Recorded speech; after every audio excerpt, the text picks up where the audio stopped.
Chairman PTI और शेख रशीद के खिलाफ लॉन्ग मार्च तोड़फोड़ केस है। चेयरमैन पीटीआई शेख रशीद की जानिब से अदालती प्रोडक्शन की 2 दरखास्तें दायर कर दी गई हैं। District and session court Islamabad ने चेयरमैन पीटीआई शेख रशीद की दरखास्तों पर फैसला महफूज कर लिया है। तो फैसला महफूज कर लिया गया है। चेयरमैन पीटीआई और शेख रशीद के खिलाफ लॉन्ग मार्च तोड़फोड़ का ये केस है। चेयरमैन पीटीआई शेख रशीद की जानिब से अदालती प्रोडक्शन की 2 दरखास्तें दायर कर दी गई हैं। इसी पर बात करने के लिए हमारे साथ मौजूद हैं अवैस अब्बासी। अवैस, आगाह कीजिए।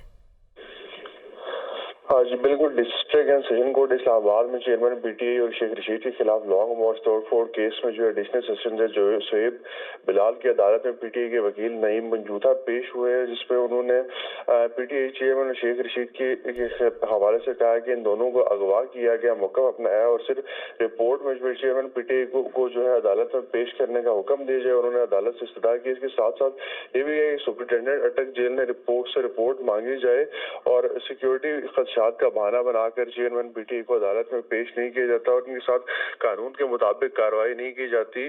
तो वकील नईम मंजूथा ने जो है सेशन कोर्ट के अंदर जो अपनी इस्तदा की है, जिसके अंदर उन्होंने कहा कि कानून के मुताबिक चेयरमैन तहरीक इंसाफ को अदालत में पेश किया। इसके साथ साथ शेख रशीद की भी बरामदगी के हवाले से मुनासिब अहकाम किए जाए, उन्हें भी अदालत के रूबरू पेश किया जाए। जी, अदालत के रूबरू उन्हें पेश किया जाए। अवैस, बहुत शुक्रिया आपका।